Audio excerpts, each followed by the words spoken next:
እንደምን ውላችኋል ክቡራን አድማጮቻችን ከኢቢሲ ኤፍኤም አዲስ 97.1 ሀገርኛ ስፖርት የተሰኘው ዝግጅታችን ላይ ደርሰናል። የዛሬው የሀገርኛ ስፖርት እንግዳችንን ወደ በኋላ ላይ እናስተዋውቃችኋለን። ሀገርኛ ስፖርት የሀገር ውስጥ ስፖርትና ሰዎቻቸው ላይ ትኩረቱን ያደረገ ሳምንታዊ ዝግጅት ነው። የአብሮነት ቆይታችሁን አስቀድመን ከአክብሮት ጋር እንጠይቃለን። በቴክኒኩ ሄኖክ ተፈራ እንዲሁም ደግሞ ኑራ ኢማም በጋራ በመሆን የአብሮነት ቆይታችሁን እንጠይቃለን። መሸጋገሪያና መልእክት ሰምተን ስንመለስ ከእንግዳችን ጋር ወደምናደርገው ቆይታ እናልፋለን። አብራችሁ ነው።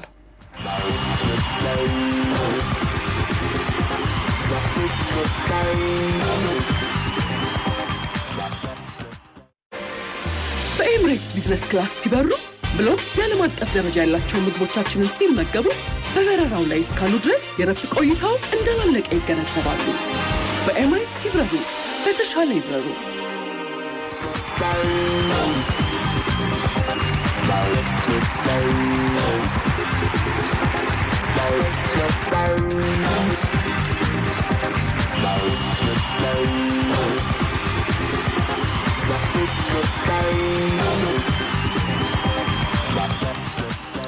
ትውልድና እድገቱ በአዳማ ከተማ 04 ቀበሌ ነው። በፕሮጀክት ታቅፎ እግር ኳስን ጀምሯል። በሰፈር ውስጥም ተጫውቷል። ለ3 ክለቦች መጫወቱን ከዚህ በፊት ባለው ቆይታ ተናግሯል። በአዲስ አበባ ዩኒቨርሲቲ በመጫወትም በማሰልጠንም የእግር ኳስ ህይወቱን አሳልፏል። በትምህርት ጎን ለጎን ያሳለፍኩባቸው ጊዜያቶች ቀላል አይደሉም ይላል የዛሬው እንግዳችን። በኦሮሚያ ሊግ በበቆጂ ከነማ ማሰልጠንን ጀምሮ የኢትዮጵያ ከፍተኛ ሊግ የኢትዮጵያ ፕሪሚየር ሊግ ሻምፒዮን ነው የዛሬው የሀገርኛ ስፖርት እንግዳችን። የኢትዮጵያ ንግድ ባንክ እግር ኳስ ቡድን አሰልጣኝ በጸሎት ልውልሰገድ ጥሪያችንን አክብረ እዚህ ስለተገኘ በአድማጮቻችን ስም እጅግ አድርገን እናመሰግናለን።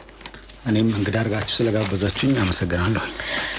እንግዲህ ያንተ የእግር ኳስ ጅማሮን በተመለከተ ለመግቢያ ያህል ይሄንን እኔ አንስቻለሁ፣ ግን በጸሎት ከእግር ኳስ ተጫዋችነት ወደ አሰልጣኝነት የመጣበትን መንገድ ግን ከሱ ብንሰማ ብዬ አስባለሁ። እንግዲህ በመጀመሪያ ደረጃ ያው ማንኛውም ሰው በተለይ ደግሞ በልጅነት የእግር ኳስ የመጫወትን እድል ያገኘ አካባቢው ላይ የሜዳ በብዛት በበርካታ ሁኔታ ሜዳዎች በመኖራቸው የልጅነት ጨዋታችን እግር ኳስ ከመሆኑ ጋር ተያይዞ ከልጅነት ጊዜ ጀምሮ እግር ኳሱን የመጫወቱን እድል እንደዚሁም ደግሞ ከዛም በክለብ የመታቀፉን ቀጥሎም ደግሞ ህልም ማለምን የተሻለ ደረጃ ላይ መድረስ ትልቅ ደረጃ ላይ መድረስ ማለምን አድርጌ ደግሞ ጎን ለጎን የትምህርቱንም ነገር የማስኬዱ ሁኔታን ቀጥዬ ከዛም ወደ ዩኒቨርሲቲም ገብቼ ዩኒቨርሲቲ እየተጫወትኩኝም ከወጣሁም በኋላ ለመጫወት እቅዱ ነበረ። ግን ወደ አሰልጣኝነት ወዲያውኑ የመምጣት እቅዱ የመጣው እንደዚህ ዝግጅት ላይ ጉዳት ደርሶብኝ በዛ ምክንያት ነው ቀጥታ ሙሉ በሙሉ ወደ ማሰልጠኑ ትኩረት ያደረኩትኝ። የእግር ኳስ ህይወትህ ላይ ከምታነሳቸው ነገሮች አንዱ እግር ኳስ ተጫዋች መሆን፣ ከዛ ደግሞ ትምህርት፣ ከዛ ልምምድ መስራት፣ እነዚህ ነገሮች ትንሽ አንድ ላይ ተገጣጥመውብህ የተወሰነ ከውሳኔ ጋር በተገናኘ ያሳለፍካቸው አጋጣሚዎች እንደነበሩ ሰማሁ። አንዱን የመምረጥ ነው። እውነት ለመናገር በሁለቱንም የማስኬድ ነገር ነው ብዙ ያለው ማለት። በእርግጥ በአግባቡ ፕሮግራም አውጥተሽ የምትሰሪ ከሆነ በርካታ ተጫዋቾችም በአሁኑም ሰዓት ፕሪሚየር ሊግም ላይ ያሉ በርካታ በጣም ጥሩ ተማሪ የሆኑ ጥሩ ተጫዋች የሚሆኑ በርካታ የፕሪሚየር ሊጉ ላይ ተጫዋቾች አሉና ይሄን የኮሚትመንት ጉዳይ ነው። ፕሮግራም አድርጎ የመስራት ሁለቱንም ለማስኬድ የመሞከር ሂደት ነው እንጂ ማስኬድ ይቻላል ብዬ ነው የማስበው። በተለይ አሁን ያለውም ሁኔታ ያንን ያሳያል ብዬ አስባለሁ። ምክንያቱም የምናየው ከፍተኛ ሊግም ላይ ፕሪሚየር ሊግም ላይ በርካታ ልጆችን እያየን ስለሆነ ማለት ነው። እንደው ከግላዊ ጉዳዮች ወጣ እንበልና ወደ በኋላ ላይ የምንመለስባቸው ጨዋታዎች ይኖሩናል። አሁን የኢትዮጵያ ፕሪሚየር ሊግ በ20 ክለቦች መካከል እየተደረገ ይገኛል። እንደው እንዳጠቃላይ የኢትዮጵያ ፕሪሚየር ሊግ የዘንድሮ ውድድር ባንተ እንዴት ይገለጻል? እንግዲህ ስለ ዘንድሮ ኢትዮጵያ ፕሪሚየር ሊግ በርካታ ነገር ማለት ይቻላል። ያው እንደሚታየው አጀማመሩ ጠንካራ ነው። ከመጀመሪያው ጀምሮ ውጥረቶች የበዙበት ሊግ ሆኗል። በተለይም ደግሞ 20 ከመሆኑ ጋር ተያይዞ ከመጀመሪያው ሳምንት ጀምሮ ነጥብን የመሰብሰብ የነጥብን የማግኘት የመሸናነፍ መንፈሱ ጥንካሬው ከሌላው ጊዜ በተለየ መልኩ በጣም ታፍ ነው ብዬ ነው የማስበው። ኢትዮጵያ ንግድ ባንክ እያሳለፈ ያለው የውድድር ዓመት እንዴት ትገልጸዋል? እንግዲህ ምናልባት ስለ ኢትዮጵያ ንግድ ባንክ ማውራት ካለብኝ በምን መልኩ ነው ላነሳ የምችለው? እኔ ኢትዮጵያ ንግድ ባንክን ጆይን ያደረኩትኝ 2015 ዓመተ ምህረት ነውና ከፍተኛ ሊግ ወደ ፕሪሚየር ሊግ ገባን። ከዛም ደግሞ በመጀመሪያው ፕሪሚየር ሊግ አመታችን ሻምፒዮን ሆነን ይሄንን እንግዲህ የማስቀጠል ህልም ሁሉ ጊዜም እንደ ንግድ ባንክ የትልቅ የቢዝነስ ተቋም ነው፣ የአሸናፊነት ተምሳሌት ነው። ከዚህ ጎን ለጎን ደግሞ ክለቡን በማህበራዊ ግዴታውም ስለሆነ በርካታ ቡድኖችን በማቋቋም እየተሳተፈ ያለ ተቋም ነው እና ከተሳትፎ ባለፈ ሻምፒዮን መሆን ውጤታማ መሆንን የሚያልም ነው። እንግዲህ እንደ አጋጣሚ ሆኖ 2016 ሻምፒዮን ከሆነም በኋላ በአፍሪካ ሻምፒዮንስ ሊግ ዝግጅት ላይ ያለን እንግዲህ አዲስ የሊጉ መመሪያ የዚህ ፋይናንስ ስርዓት ወጣ። ምናልባት እዚህ ፋይናንስ ስርዓቱ አወጣጡ ዋናው ታርጌቱ እንግዲህ አላስፈላጊ የገንዘብ ዝውውሮችን እንደገና ደግሞ ተመጣጣኝ የሆነ ለእግር ኳሱና የሚከፈሉት ነገሮች ተመጣጣኝ እንዲሆኑ ህገወጥነትን ለማስቀረት ፌር የሆነ የፋይናንስ አሰራር በክለቦች ላይ እንዲኖር ተጫዋቾች ደግሞ ደሞዛቸውን በአግባቡ እንዲያገኙ በሚል እሳቤ ነበር የነበረውና ይሄ ህግ ሲወጣ እንግዲህ መጀመሪያ ያው ድንገተኛም ስለነበረ እኛ የመጀመሪያ ወደ 10 ልጆች ከቡድናችን እንዲወጡ ሆኗል ማለት ነው እና ያንን የ2017 ዓመት በጥሩ ሁኔታ ማሳለፍ አልቻልንም። ስኳዳችን በጣም የስኳድ ጥበት ነበረብን፣ ጉዳት ነበረ። ከውድድሩ ራሱ ፕሮግራሙም የአምናውና የዘንድሮ በጣም ይለያያል።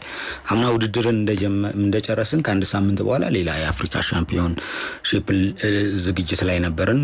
ከእሱን ጨርሰን ስንመጣ ደግሞ እዚህ ፕሪሚየር ሊግ ኦልሬዲ ጀምሮ ነበር የነበረውና ከዚህ ጋር ተያይዞ ከጉዳት ጋራ ከስኳድ ጥበት ጋር ተያይዞ በጣም አስቸጋሪ ጊዜ ነበር ያሳለፍነውና እንግዲህ የአምናውን ግምገማ በማካሄድ ዘንድሮ ደግሞ የተሻለ ጊዜ በዚህ በወጣው ህግና ስርዓት መሰረት ቲማችንን እንዴት እንገነባለን በሚል በደንብ ግምገማ ተደርጎበት ውድድራችንን እንድንጀምር ሆንን ማለት ነው። ወይም ተጫዋች የመሰብሰብ ሂደቱ ተጀመረ ማለት ነው። ነገር ግን እዚህ ጋር ተጫዋች ስንሰበስብ ያው አንድ ሁለት ነገር እንደ ክለባችን ትንሽ ቻሌንጅ ያደረገን ነገር ነበር። አንደኛው በጊዜ ያለመጀመራችን የምንፈልጋቸውን ተጫዋቾች ማግኘት አልቻልንም።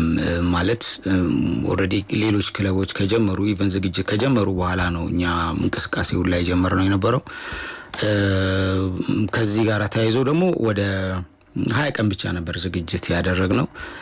በተጨማሪ ተጫዋቾቻችን አብዛኛውን ወደ ከ80 እስከ 85% የሚሆነው ያው ለቀው ወደ ሌላ ቲም ጆይን አድርገዋል። እንግዲህ እንዳጠቃላይ ከስኳድን ከመሰብሰብ አንፃር የምንፈልገውን ያህል የቡድናችንን ቁመና ሳናስተካክል እንዲሁም ደግሞ የዝግጅት ጊዜ ሳንሰራ መግባታችን አንደኛው እነኚህ ሁለት ቻሌንጆች ነበሩ። ከዚህ በተቃራኒ እንግዲህ ደግሞ የራሱ መድረኩ ተመጣጣኝነትን ያላገናዘበ ወይም ደግሞ ተመጣጣኝ ባልሆነ እኛ ህጉን ለመተግበር ኢንቴንሲቭሊ ከተቋሙም እያንዳንዱን ነገር እየተከታተለ እንደሚያደርገው ሌላ ክለቦች ጋር ደግሞ ስታይ ፍሪሊ የሚፈልጉትን ተጫዋች የስኳድ ዴፕስ ጥራት ማድረጋቸው እና በጊዜ መጀመራቸው በእርግጥ እኛ ምናልባት መሪ ደረጃ ላይ ላንሆን ይችላል ወይም ደግሞ ይሄ ቻሌንጅ ገጥሞናል ማለት ነው።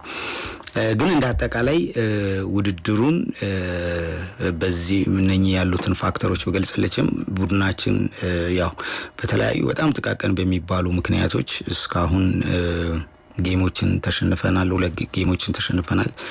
ሚስ አድርገናል። አቻ ወጥተናል። የሚመጥነን ቦታ ባንሆንም ነገር ግን ቡድኑ እንደ ቡድን አዲስ ቡድን ነው። እንደገና ደግሞ የተገነባው ቡድኑ በወጣት ቡድን ነው። ባለን እኛ የኛን የውስጣችንን በትክክል ስለምናቅ ቲሙን ስናነጻጽረው መጥፎ ቡድን እንዳልሆነና ያው የሚያድግ የሚለወጥ አይነት መሆኑን መገንዘብ ችለናል። ይሄንን ነው ማለት የምችለው።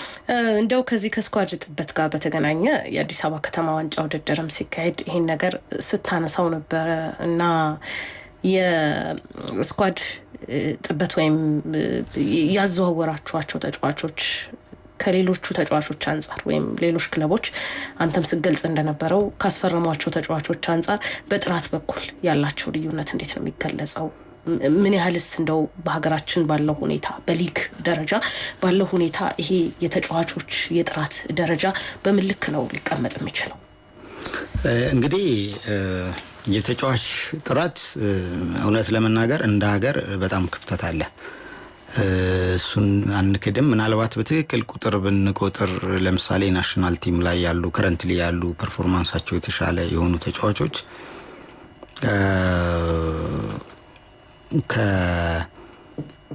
ከ50 ይበልጣሉ ብዬ አላስብም።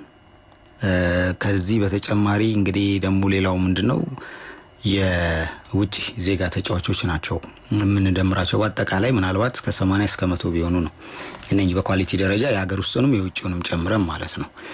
እነኚህ ደግሞ በጣም ጥቂት ክለቦች ላይ ነው ያሉት፣ የተወሰኑ ክለቦች ላይ በነፃነት። ምክንያቱም ይህንን በድፍረት መናገር የምችለው ተጫዋቾችን እናናገራለን፣ እኛም እናናገራለን፣ ሌሎችም ያናገራሉና ተጫዋቾች መጥተው የሚደራደሩበትን ገንዘብ እናውቀዋለን እና ማንም ሰው ኢትዮጵያ ንግድ ባንክ ጆይን ማድረግ ይፈልጋል። ነገር ግን ከገንዘቡ ጋር ተያይዞ ኢቭን እኛ ጋር የነበሩ ልጆችም በገንዘብ ምክንያት ነው የለቀቁት እንጂ መልቀቅ አይፈልጉም፣ በፍጹም መልቀቅ አይፈልጉም። በጣም ደስተኛ ናቸው፣ በቤቱ በፋሲሊቲው በሁሉ ነገር ደስተኛ ናቸው። ነገር ግን የማንም ሰው የተሻለ ጥቅምን ይፈልጋል። ከዛ አንጻር ነው ከኛ ጋር የሚወጡት። እንደዚሁም ደግሞ ሌላውም ጋር የምናየው እኛ ጋር አሁን ለምሳሌ ተደራድረው ከሄዱ ልጆች ውስጥ ከዛ ተጨምሩ እንደውም ሌላ ጋር ሲፈርሙ ስናይ ያው እንትኑ አንደር ቴብል የሚካሄደው የዝውውር ወይም ደግሞ የሚከፈሉ ክፍያዎች እኛን ተጎጂ ያድርጎናል ማለት ነው። ይሄ በግልጽ ነው። ይሄ ምንም ሚስጥር አይደለም። ሁላችሁም የምታውቁት ነው። ምናልባት ሊግ ካምፓኒውም የሚያውቀው ነው። ምንም የሚያወዳድረውም አካል የሚያውቀው ነው። በእርግጥ ለመቆጣጠር ወይም ደግሞ ይሄንን እንትን ለማለት የሁሉም ሰው ኃላፊነት ነው፣ የክለብ አመራሮችም ኃላፊነት ነው። ተስማምተው ፈርመው የሄዱት ነገር እስከሆነ ድረስ ያንን እስካልተባበሩ ያንን እስካላጋለጡ ድረስ አንድ ተቋም ብቻውን ሊሰራ ስለማይችል ይሄ በስብብር የሚሰራ ስለሆነ ዞሮ ዞሮ አድቫንቴጅ እያገኘ ያለው ያው ከአሰራሩ ውጪ ያለ ቡድን ነው ማለት ነው። እንደው ከዚህ ከስኳዱና ከዚህ ጉዳይ ደግሞ ጎን ለጎን የኢትዮጵያ ፕሪሚየር ሊግ ላይ የምናየው አንድ ነገር አለ። ክለቦች ሻምፒዮን በሆኑበት ወይም ጥሩ በሆኑበት አመት በተከታዩ አመት ደግሞ ሲንገጫገጩ እናያለን። ይሄንንም በምሳሌነት የምናነሳቸው ክለቦች ይኖራሉ። ከዚህ በፊት እንደነ ጅማ ያሉትንም ማንሳት ይቻላል። ኢትዮጵያ ንግድ ባንክ 2016 ሻምፒዮን ሆነ። 2017 ደግሞ ጥሩ የውድድር አመትን አላሳለፈም ሻምፒዮን ከነበረ ቡድን አንጻር። እርግጥ ቀደም ሲል የገለጽካቸው ምክንያቶች አሉ። ከነዚህ ምክንያቶች ላቅ ባለመልኩ ግን በወጥነት በተከታታይነት ፕሪሚየር ሊጉ ላይ ሻምፒዮን ለመሆን ወይም ውጤታማ ለመሆን አዳጋች የሆኑት ነገሮች ምንድን ናቸው ብለህ ታምናለህ? እንግዲህ ይህንን ሙያዊ በሆነ መልኩ ነው መልስልሽ ይህንን ጥያቄ ማለት ነው። ወጥ የማይሆኑበት ምክንያት ሌሎች ክለቦች እነኛ ክለቦች ሻምፒዮን ከሆኑ በኋላ ወጥ እንዳይሆኑ ወይም ደግሞ በቀጣይ ያንን እንዳይደግሙ ያደረጋቸው ምክንያቶች በደንብ ዲቴል ያንን ማየት ፈልጋል የሌሎቹን ክለቦች ማለት ነው። ግን አንድ ቡድን በተከታታይ ወጥ እንዲሆን ሁል ጊዜም ለምሳሌ ሻምፒዮን ሆኖ ራሱ እኛ የምናደርገው ከአመቱ ካለቀ በኋላ ግምገማ ራሱ አመታዊ ሂደቱ ምን ይመስል ነበር የሚለውን የዛን አመት ሙሉ የተደረጉ ነገሮች ይዳሰሳሉ፣ ይገመገማሉ፣ ሙያዊ ጀስቲፊኬሽን ይሰጣቸዋል። ይሄም ማለት ነው የነበሩ ጠንካራ ጎኖች፣ ደካማ ጎኖች አጠቃላይ ቡድኑ ላይ፣ ተጫዋቾች ላይ፣ ኮቺንግ ስታፍ ላይ እንደገና ደግሞ ከሜዳ ውጭ ያሉ አጠቃላይ እግር ኳሱን ያጋጠሙ ነገሮች በሙሉ በደንብ ይገመገሙና በቀጣይ ደግሞ የተሻለ ቡድን በምን መልኩ መገንባት እንችላለን፣ ምን ያንሳል፣ ምን ይጎላል የሚለውን የማስተካከል ስራ የመጀመሪያ ስራ ነው። ያንን አድርገን እንግዲህ አሁን እኛ 2016ን ከጨረስን በኋላ ሻምፒዮን ከሆኑም በኋላ ቡድኑ ሻምፒዮን ይሁን እንጂ 5 ወይም 6 ቁልፍ ተጫዋቾች እንደሚያስፈልጉት ተገምግሞ ነበር የነበረው ማለት ነው። ቡድኑን ቁመናውን ለማስቀጠል ከተፈለገ እንግዲህ ያ ማለት ነው በቀጣይ አመት ከ5 ወይም ከ6 ተጫዋቾች የማይጨምሩ አይነት ከሆነ በዛ ብቃት እንደማይሄድ ቀድመን ገምተን ነበር ማለት ነው። ይሄን በሪፖርት ምናልባት ከፈለግሽም የነበረውን አመታዊ ሪፖርት ላሳይሽ እችላለሁኝና ዶክመንት የተሰራው ማለት ነው። ይሄን ሰርች ያስገባውተን እና እንግዲህ እንዳጋጣሚ ሆኖ በድጋሚ ደግመን 2017ንም ሻምፒዮን ስለመሆን ነበር ያቀርነው መጀመሪያ ማለት ነው። ይሄ ቁርጠኝነት ነበረ። እንግዲህ ይሄ ነገር ከመጣ በኋላ ቶታሊ የቲሙ መንፈስ ተቀየረ ማለት ነው። ውድድራችንን እንግዲህ አንቺም አይተሻል ምናልባት የአፍሪካ ሻምፒዮን ከነ ያንጋ ጋራ ስንጫወት ሁለቴ 14 አንደኛው 15 ልጆች ነው ይዘን ሄድ ነው። ቤንች ላይ 4 ልጅ ነበር የነበረው፣ 3 ታዳጊና 1 ስትራይከር ነበር የነበረው፣ 1 በረኛ ነበር የነበረንና ኮሚሽነሮች ይጠይቁኝ ነበር የት አሉ ሌሎቹ ተጫዋቾች ይላሉ። እንግዲህ ሌሎቹን ይዘን ሄደን በዚህ በእንትኑ ምክንያት ላይ ነው የተቀመጡት የነበረው እንደ ተመልካች ማለት ነውና ፏድ ተጎዳ። ማል ላይ የተጫወተ ማል ተጫዋች ነው፣ ቁልፍ ተጫዋች ነው። ፏድ ሲጎዳ ፏድን የሚተካ ሚድፊልድ ቤንች ላይ አልነበረ ነው። ማን የገባው ተክቶት አጥቂ የነበረ ልጅ ነው የገባው። አጥቂ ገባና እንግዲህ አጥቂ ላይ ቢኒያምን ካወቅሽው ፋሲል ያለው ቢኒያም ነው ተክቶት የገባው ፏድን ማለት ነው። ማለት የጨዋታ ዘይቤያቸው ምናቸው ምንም የማይገናኝ ማለት ነው። እና በዚህ ልክ ነበር የተቸገር ነው። እኛ ክለቡን ብቻ ወክለን አልነበርንም ነው አገርንም ወክለን የነበር ነው። ግን በጣም ያዘንኩበት ጊዜ ነበር። በትክክል ስኳዳችን ተሟልቶ በትክክል በተቃራኒ ቡድንን በሚገጥም ቁመና ሄደን ቢሆን ኖሮ በትክክል ተሸንፈናል። ይሄን ማስተካከል አለብን፣ ይሄ ጉለት አለብን ብዬ ልል እችላለሁ። አሁን በዛ ልክ ይሄ ድሮ ልጅ እያለን ነው ሰፈር ውስጥ የሚዘጋጅ ጨዋታ ነበር ማለት በየአካባቢው የሚዘጋጁ የዋንጫ ጨዋታዎች ነበሩ። ጨዋታ ሲኖር ተጠራርተን ምናምን ከሌ የለም በቃ በከሌ ፋንታ ከሌን አንጣው ተብለን ጎለን እንጀምርና በቃ አንዱም ሲመጣ ይቀላቀላል። እንደዚህ አይነት ይሄ ዝም ብሎ የሰፈር ጨዋታ ነበር። ልክ እንደዛ አይነት ስሜት ነው የተሰማኝ ደግሜ ያን እንዳስታውስ ነው ያደረገኝና በዚህ ደረጃ በአፍሪካ ደረጃ ሀገርን ወክለን ስንሄድ በ14 ልጅ በጣም አስቸጋሪ ነበር የነበረውና አንዱ ይሄ ነው። እንግዲህ ከመጀመሪያው ጀምሮ ቲም ስፕሪቱ ራሱ በጣም ነው የተበጠበጠ የነበረው ማለት ነው። ሌላኛው ወደ 10 ልጆች ለቀቁ አልኩሽ። 6 የሚሆኑ ደግሞ ውስጥ የነበሩ የሚከፈላቸው ክፍያ ነበረ። ከዛ ክፍያ ጋር ተያይዞ አለመግባባቶች ተፈጠሩ። አለመግባባት ማለት ያንን መክፈል አትችሉም የሚል ከሊግ ካምፓኒ መጣ። ልጆቹ ያ ደግሞ ካልተከፈለን የሚል ኩፍያ ውስጥና በሙሉ ፍላጎት የመጫወት ነገራቸው ቶታሊ ቀዘቀዘ። እንግዲህ የመጀመሪያ ነገር በስነ ልቦና የአሸናፊነት ቲም ስፕሪት ለአንድ ቡድን በጣም ወሳኝ ነውና ያ ነገር ሌላ ተጨማሪ ክፍተትን ፈጠረ ቡድናችን ላይ። በሶስተኛ ደረጃ ደግሞ በርካታ ቁልፍ ተጫዋቾች ነባሲሩ ኦልሞስት መጨረሻ አካባቢ ነው የተጫወተው። ያው የምታስታውሱ ከሆነ ሱሌማን፣ ፍቱዲን፣ ካሌብ፣ ፏድ ወደ 6-7 ጨዋታ ተጫውተው አመቱን ሙሉ ያው ሰርጀሪ አድርጎ ነበር። እንግዲህ ከቤስ ውስጥ ቁልፍ የምንላቸው ይሄ እንግዲህ ከበቂ በላይ የሆነ ምክንያት ነው ማለት ነው። እነኚህ ልጆች በትክክል ተክተን የምንጫወትበት የስኳድ ጥራትም ብዛትም አልነበረንም እና ይሄ ዋነኛ ምክንያታችን ነበር ያንን ላለማስቀጠል እንጂ ያንን አድርገን ወይም አስተካክለን በምንፈልገው ቁመና ቡድናችንን ገንብተን ሄደን ቢሆን ኖሮ ምናልባት አሁን ያልሽውም ነገር በትክክል እቀበላለሁ። ቡድኖች ጀነራላይዝ አጠቃላይ ሙያዊ ሀሳብ ስለሆነ ማድረግ ይከብዳል። ያሉትን ፋክተሮች ማየት ያስፈልጋል ብዬ አስባለሁኝ። ምክንያቱም ሻምፒዮን ሆኖ ድጋሚ መድገምን የማይፈልግ የለም። እንዲያውም በድጋሚ ሻምፒዮን መሆን መንገዱ ቀላል ነው የሚሆነው። አንዴ አይተሽዋል።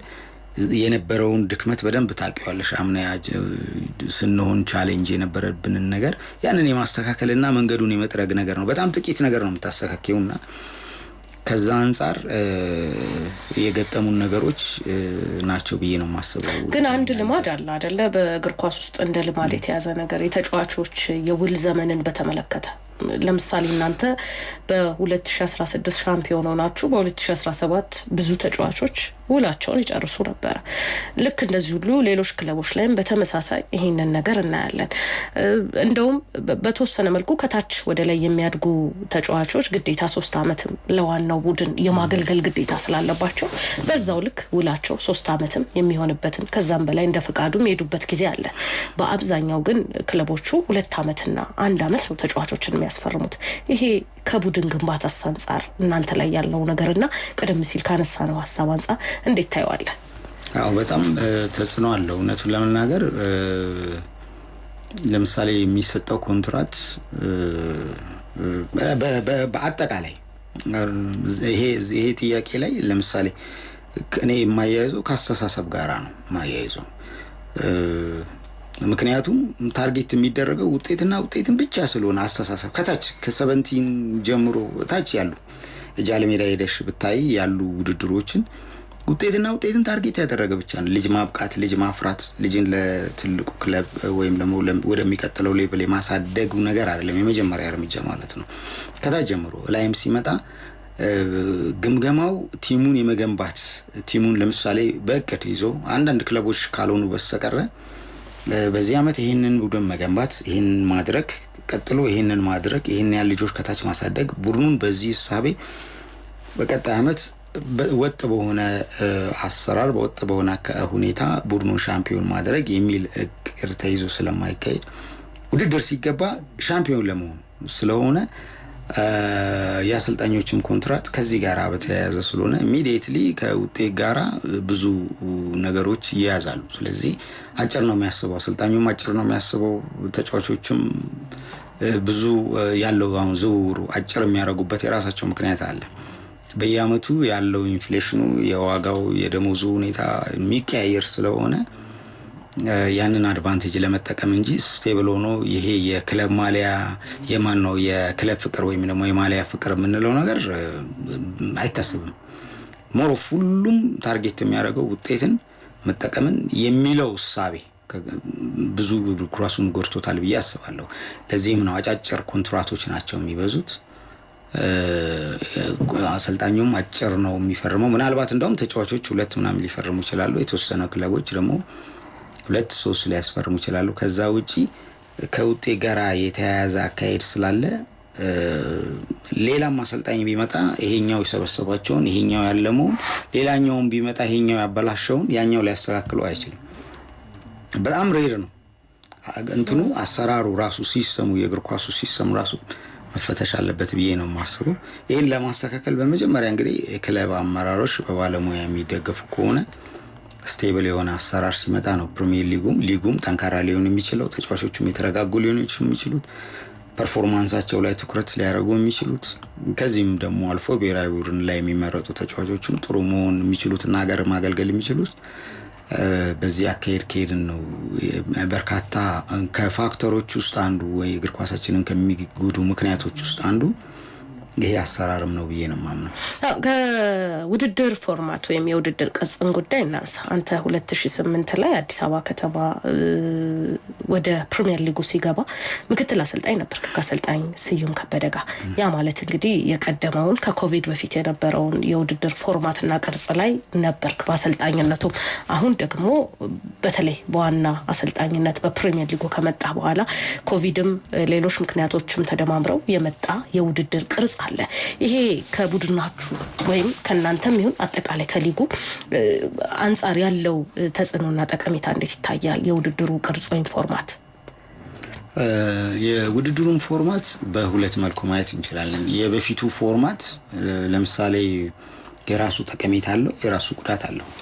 ጠቀሜታ ብዬ የማነሳው በፊቱን ለምሳሌ ደጋፊዎች በሜዳቸው በቀላሉ ቡድናቸውን የማየት እድል በርካታ ጨዋታው በደጋፊ ፊት ታጅበው ቡድናቸውን የመደገፍና በርካታ ተጫዋቾቻቸውን ሜዳቸው ላይ የማየት የስፖርት ቤተሰብ ሜዳ የመግባት እድልን ለምሳሌ ጫፍ ላይ ያለ ወደ መቀሌ ልትሄጂ ትችያለሽ፣ ጎንደር ልትሄጂ ትችያለሽ፣ ወር ሌላ ወደ ጅማም ልትሄጂ ትችያለሽ።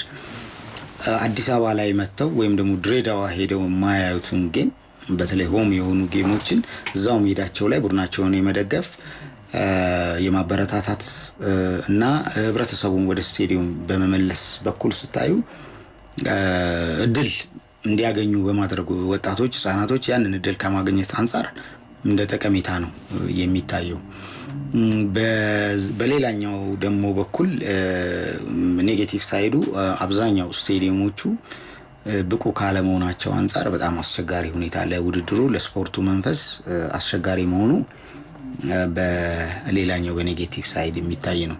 ሌላኛው ደግሞ በርካታ ባለሙያዎች የሚስማሙበት አዌይ ጌሞች ሁል ጊዜ እንትን የሚያደርጉት ፌቨር የሚያደርጉት ባለሜዳውን ቲም ከመሆኑ ዳኞችም ላይ ጫና መፍጠሩ በነፃነት እንዳያጫውት ማድረጉ በርካታ ደግሞ ጉዳቶች ዳኞችም ላይ ሌሎች ቲሞችም ላይ መድረሱ ያንን ደግሞ በመጥፎ ሳይዱ ምታነሹ ነው። እንግዲህ ይሄ ኮቪድ ከመጣ በኋላ ደግሞ እንደ አድቫንቴጅ የሚነሳው ምንድነው?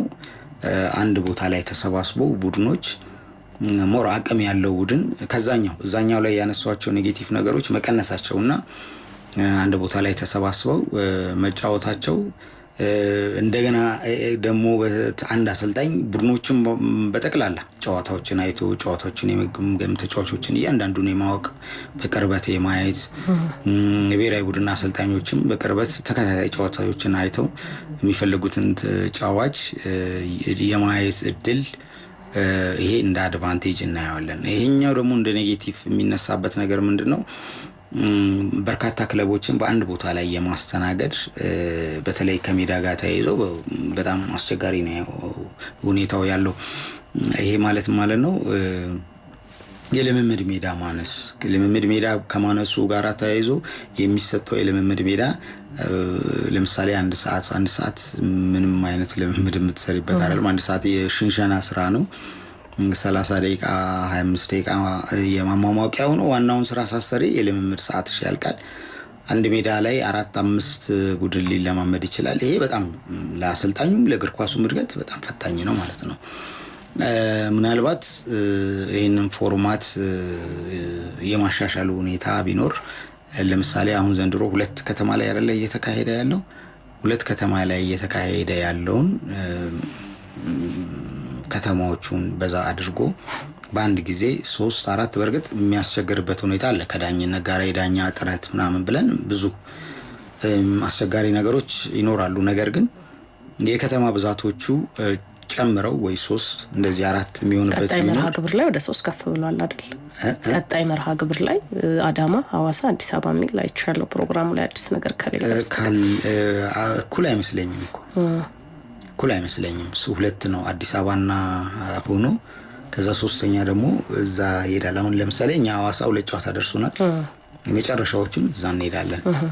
እንደዛ ነው ያለው እና ይሄንን መብዛቱ ለምሳሌ ለመመድ ሜዳም እንደ ልብ የማግኘት ነገር ይኖራል።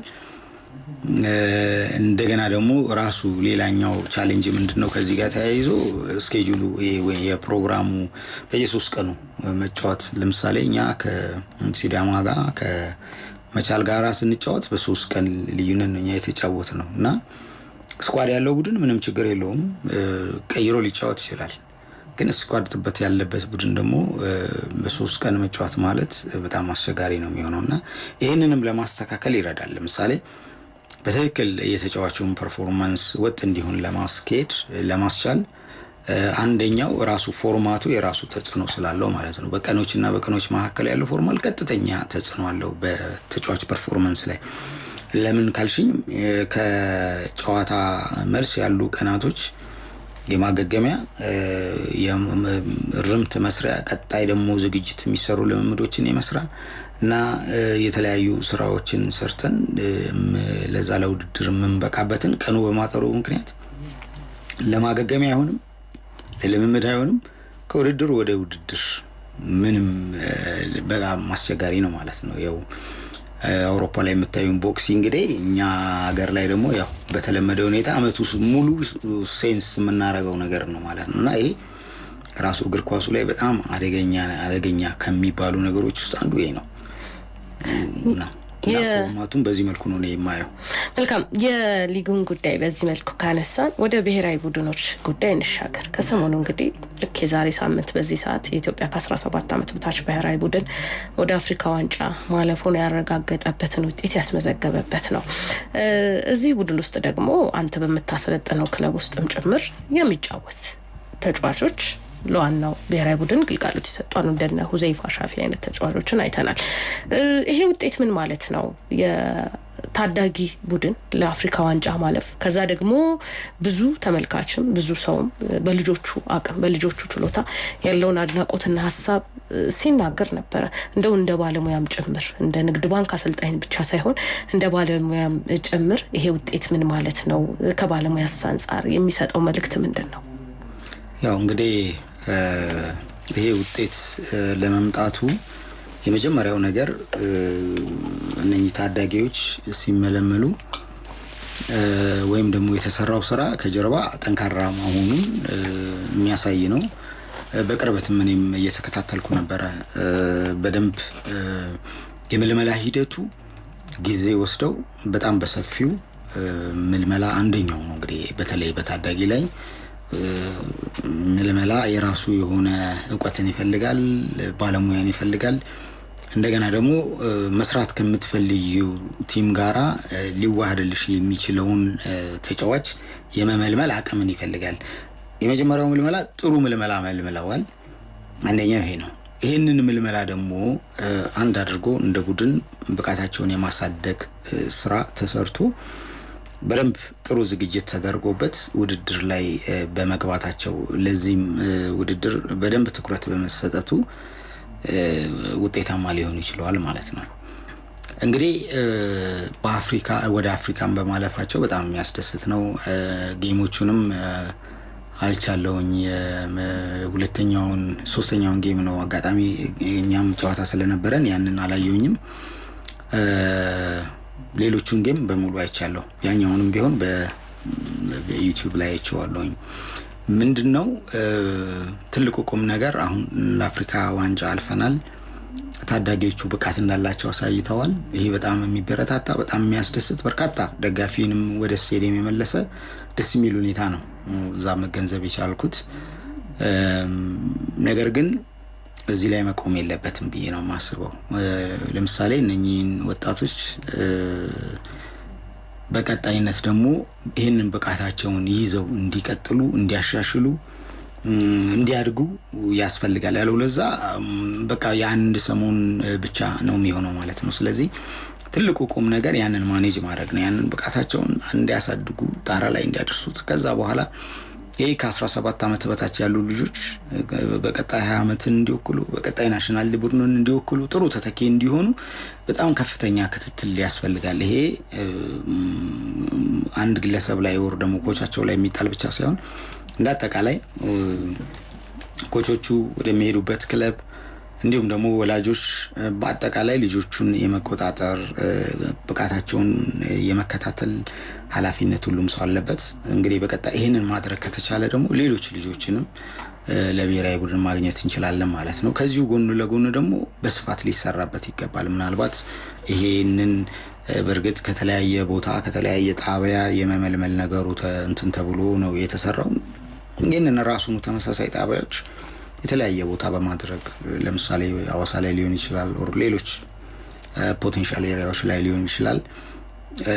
በዚህ ልክ ክትትል በማድረግና ብቃታቸውን እንዲያሳድጉ በማድረግ ልጆችን ማግኘት ይቻላል ማለት ነው። የዋናው ብሔራዊ ቡድንን የተመለከተ ጉዳይ እናንሳ። ኢትዮጵያ ለ2029 አፍሪካ ዋንጫ አዘጋጅነት ጥያቄ አቀርባለች። ከጥያቄው ጎን ለጎን ግን ብሔራዊ ቡድኗ ምን መምሰል አለበት የሚለውም የብዙ ሰው ሀሳብ ነው። የኢትዮጵያ ብሔራዊ ቡድን ውጤታማ እንዲሆን ምንድነው መደረግ ያለበት ትላለህ? እንግዲህ ውጤታማ እንዲሆን በመጀመሪያ ደረጃ ብዙ ነገሩ ከስራ ጋር የተያያዘ ነው። ስራና ስራ ነው። አንድ ስራና ስራ ነው ማለት ስራውን ስንሰራ በአንድ ጀንበር ተነስተን ወር ደግሞ በሆነ ጊዜ ዝግጅት ብቻ ሳይሆን የረጅም ጊዜ እቅድን አቅዶ ያንን እንዴት እናሳካለን የሚለውን ነገር በመያዝ በእያንዳንዱ ዲቴል ላይ ትኩረት በመስጠት የረጅም ጊዜ እቅድ ይዞ ለዛ ዝግጅት መዘጋጀትን ይፈልጋል። ቅድም ታዳጊዎቹን ስናነሳ ነበረ። እነሱንም ታሳቢ ማድረግን ይፈልጋል። አሉ አመታቶች አሉ እዛ ብሔራዊ ቡድን ላይ የሚደርሱበትን አሁን ያሉ ተጫዋቾች አሉ። እነሱ በምን መልኩ ለዛ ላይ ያገለግሉ ይችላሉ የሚለውን በማየት በየጊዜው ደግሞ ቡድኑን የመገምገም ፐርፎርማንሱን የማሳደግ የወዳጅነት ጨዋታዎችን የማግኘት የኢንተርናሽናል የወዳጅነት ጨዋታዎችን የማግኘት እዛ ትራክ ውስጥ የመገኘት ብሔራዊ ቡድኑን ደግሞ ቁመናውን የማሳደግ አይደንቲቲውን ክሊርሊ እንትን የማድረግ የማውጣት እንደገና ደግሞ ኮምፒተንት የሆኑ አሁን ሞደርን ትሬንድስ ወይም ደግሞ አሁን በዘመናዊ እግር ኳስ ውስጥ ያሉ ነገሮች ምንድናቸው? እኛስ ምን ላይ ነው ያለነው? ይሄንን በትክክል ለይቶ ከዛ ጋራ ኮምፒት የምናደርግበትን ነገር ላይ መስራትን ይፈልጋል። በስሜት ብቻ ሳይሆን ይሄ የበርካታ ባለሙያዎች ርብርብ ሊሆን ነው የሚገባውና ተጫዋቾችን ለዛ እንዲዘጋጁ የረጅም ጊዜ እቅድ ይዞ ከተጫዋቾች ጋራ ከአሰልጣኞች ጋራ ከሚመለከታቸው አካሎች ጋራ በጋራ በመስራት ቡድኑን የመገንባት ነገር ይፈልጋል ብዬ አስባለሁኝ። ምናልባት ጥያቄው በጣም ብዙ መልስ የሚፈልግ ነው። ነገር ግን ዞሮ እነኚህ ኮር የሚባሉ ነገሮችን የመጀመሪያ እያንዳንዱ ዲቴል ላይ ትኩረት ሰጥቶ አቅዶ በዛ በእቅድ መሰረት መስራት መገምገም ያስፈልጋል። በየጊዜው ሂደቶቹን ለውጦቹን መገምገምና መከታተልን ይፈልጋል። በዚህ መልኩ ቡድኑን ማየት ማነው ቡድኑን መገንባት ወይም ደግሞ እዛ ላይ ኮምፒት ማድረግ ይቻላል ብዬ አስባለሁ። ዞሮ ምለው ለእያንዳንዱ እግር ኳሱ ለሚፈልገው ዲቴል ትኩረት ሰጥቶ የረጅም ጊዜ እቅድ ይዞ መስራት የሚለውን በአጭሩ ትላለህ ማለት ነው። ሀገርኛ ስፖርትን ነው አድማጮቻችን እየተከታተላችሁ የምትገኙት። ከኢትዮጵያ ንግድ ባንክ አሰልጣኝ በጸሎት ልዑልሰገድ ጋር ነው ቆይታ እያደረግን የምንገኘው። የአሰልጣኙን ምርጥ 11 የምንጠይቅበት ሰዓት ላይ ደርሰናል። ከዛ በፊት ግን ቴክኒሻናችን የመሸጋገሪያ ፋታ ይሰጠናል። እሱን ወስደን ስንመለስ የበጸሎት ልዑልሰገድን ምርጥ 11 ተጫዋቾች የምናውቅ ይሆናል። አሁንም ቆይታችሁ ከኛ ጋር እንዲሆን በአክብሮት እንጠይቃለን።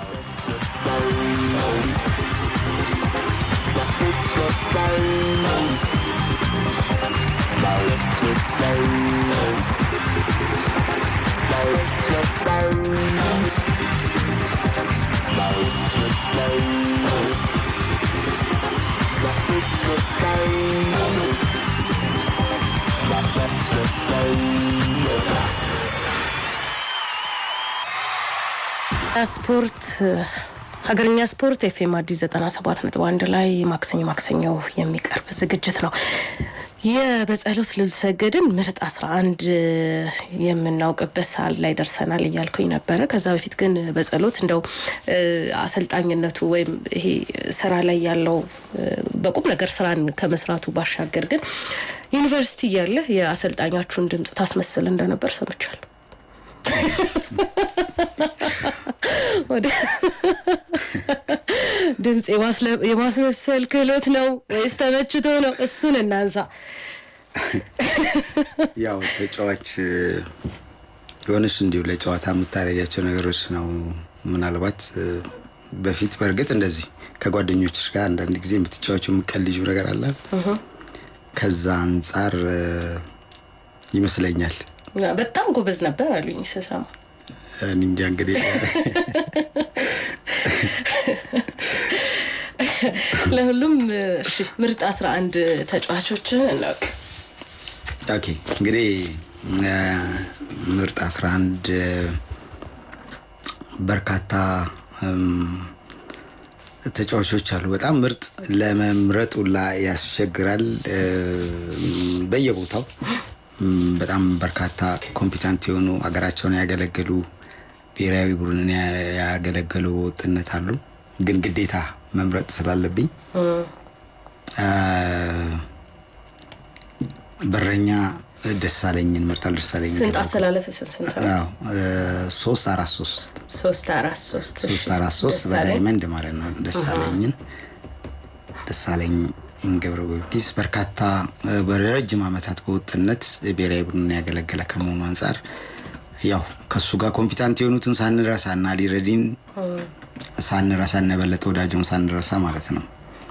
ተከላካይ ላይ 3 ተከላካዮቼ ምርጥ ተከላካይ የምላቸው በግራ በኩል አንዋር ሲራጅን ነው። መሀል ላይ ደጉ ደበበን ነው። ቀኝ ሳሙኤል ደምሴ ኮኮሻ። መሀል እንግዲህ ሆልዲንግ ላይ ማረገው ጌታቸው ካሳ ቡቡን ነው። በቀኝ አማካኝ አንዋር ያሲን ነው። አንዋር ያሲን ሌላኛው በግራ አማካኝ አሸናፊ ግርማ ነው። አሸናፊ ግርማ ከነሱ ፊት ለፊት ደግሞ አሁንም እንግዲህ ጨዋታ ላይ ያለው ሽመልስ በቀለ ነው። ሽመልስ እሺ 3 አጥቂዎች አጥቂ እንግዲህ በኢትዮጵያ ደረጃ በጣም በርካታ አጥቂዎች አሉ። በጣም ሌጀንዶች አሉ። ሁሉንም የነሱን አክብሮት እንትን ሳልረሳ 3 ግን መምረጥ ስላለብኝ ያው ታፈሰ ተስፋዬ አንደኛው ሳላዲን ሰይድ እና ጌታነህ ከበደ። ሶስቱም በጣም ምርጥ የሚባል ጥምረት ነው። መስመር ላይ ማን ነው የሚሆነው? ታፈሰንና ጌታነህን ፊት ላይ ደግሞ ሰላዲን የመጨረሻው 9 ቁጥር ሰላዲን። መልካም። ይሄንን ቡድን ማን ያሰልጠነው? እንግዲህ ከ31 ዓመት በኋላ የአፍሪካ ዋንጫ ያሳለፉት ጋሽ ሰውነት የያዙት ነው ማለት ሰውነት ቢሻው የአሰልጣኝ በጸሎት ሉል ሰገድን ምርጥ 11 እንዲያሰለጥኑ የተመረጡ አሰልጣኝ ናቸው። ወደ መጨረሻ ሰዓታችን እየተቃረብን እንገኛለን። እንደው በጸሎት በኢትዮጵያ እግር ኳስ ውስጥ ምን ታዘብክ? ትዝብት ምንድን ነው?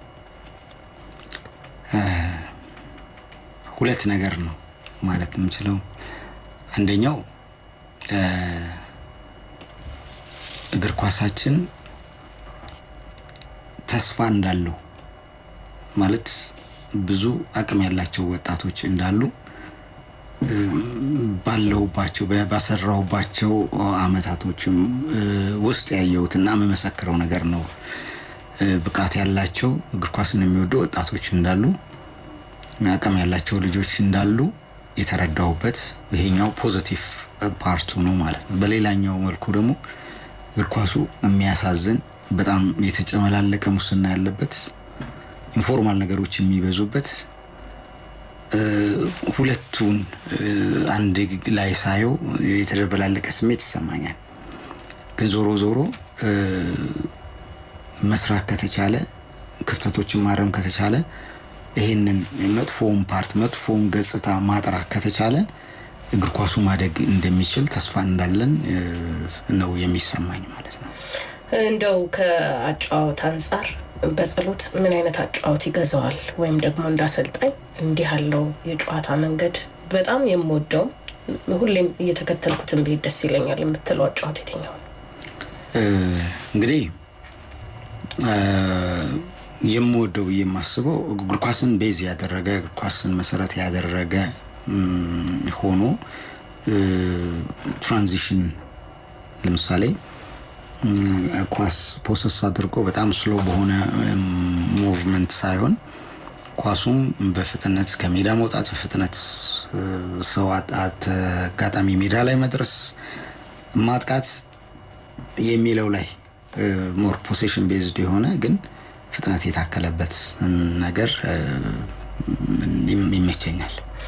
ከዲሲፕሊን አንፃር እንግዲህ ዲሲፕሊን ሲባል የስራ የህይወትም የብዙ መንገድም ነገር ነውና ኢትዮጵያ እግር ኳስ ውስጥ ብዙ ጊዜ ከተጫዋቾች አንጻር ይነሳል፣ ግን አጠቃላይ ከሙያም በሌሎች ዘርፎችም ጭምር ዘርፍ ስል እዛው ስፖርት ውስጥ ሆኖ በተለያየ ኃላፊነት ውስጥ ላለ ሰው ዲሲፕሊን ወሳኝነት አለው። አንተ ጋር ያለው ቦታ በምን ልክ ይገለጻል? በመጀመሪያ አንድ ተጫዋች ዲሲፕሊን ካልሆነ ወይም ደግሞ አንድ የኮቺንግ ስታፍ ዲሲፕሊን ካልሆነ መጀመሪያውኑ ስራው የተበላሸ መሆኑን ምንም ለመገመት አያስቸግርም።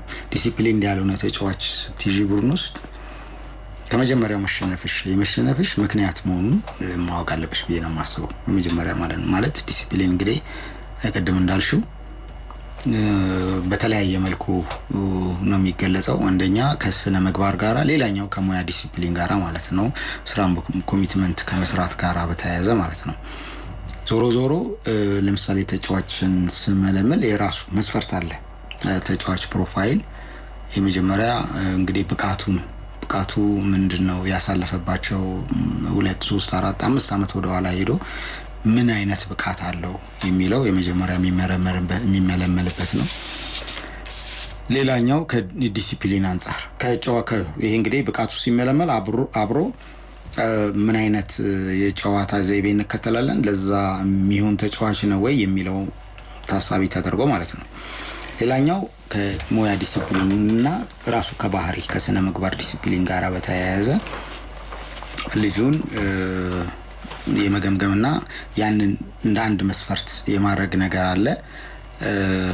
እንግዲህ ሌላኛው ከንትን ጋራ በተያያዘ ነው፣ ከጤንነት ጋራ በተያያዘ ያለውን ነገር ወደ ኋላ ሄዶ የማየት ጫናን የመቋቋም ጨዋታን ለማሸነፍ ያለው ስነ ልቦና ተነሳሽነቱ፣ እንደገና ደግሞ ከሌሎች ጋር ተገባብቶ የመስራት ብዙ ኳሊቲዎች ኖሮት አንድ ተጫዋች ጋር ላይስማማ ይችላል። ማይስማማ ተጫዋች ሊኖር ይችላል። ይሄ ደግሞ ቲም ወርክ ላይ በጣም አስቸጋሪ ነው የሚሆነው። እነኚህ ዋነኛ የሚባሉ መስፈርቶች ናቸው። በዚህ መስፈርት ነው ቡድን ውስጥ መጀመሪያው ነው የሚገባው ማለት ነው። በጣም አስቸጋሪ ዲሲፕሊን እንደሆነ የስራ ፍላጎት የሌለው መጀመሪያም ለማምጣት ኢንተረስቱም አይኖርንም ማለት ነው። በዚህ ነው መጀመሪያ እንትን እምለው። መልካም 2007 ዓመተ ምህረት የአዲስ አበባ ዩኒቨርሲቲ ዋና አሰልጣኝ በመሆን የዩኒቨርሲቲ ውድድር ሻምፒዮን፣ በዛው አመት ደግሞ ከብሔራዊ ሊግ ወደ ሱፐር ሊግ ይሄንኑ የአዲስ አበባ ዩኒቨርሲቲን ቡድን በዋና አሰልጣኝነት መርቶ በማሳደግ 2008 ከአዲስ አበባ ከነማ ጋር በምክትል አሰልጣኝነት ወደ ፕሪሚየር ሊግ ማደግ፣ 2010 ከቢሾፍቱ አውቶሞቲቭ ኢንጂነሪንግ ጋር በዋና አሰልጣኝነት ሻምፒዮን ሆኖ ከብሔራዊ ሊግ ወደ ከፍተኛ ሊግም ያሳደገ አሰልጣኝ ነው። 2011 ከኢትዮጵያ መድን ጋር በሱፐር ሊግ አሳልፏል።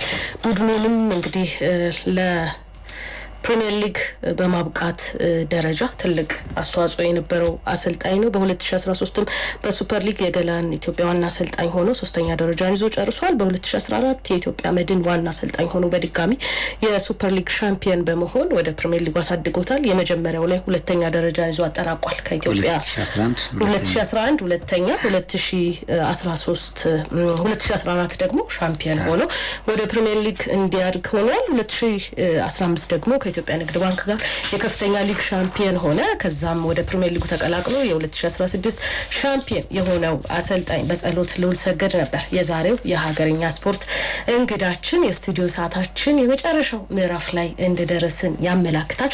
ለሁሉም ፈቃደኝነትን አሳይተህ አክብረህን እንደውም ከአዳማ ድረስ እዚህ ስቱዲዮአችን ተገኝተህ ይህንን የመሰለ ቆይታ እንድናደርግ ስላደረግ በአድማጮቻችን ስም እጅግ አድርገን እናመሰግናለን። እኔም እንግዳችሁ አድርጋችሁ ስለጋበዛችሁኝ አመሰግናለሁ። መልካም ሀገርኛ ስፖርት ይህንን ይመስል ነበረ። በቴክኒኩ ሄኖክ ተፈራ፣ ኑራ ኢማም አብሬያችሁ ቆየው።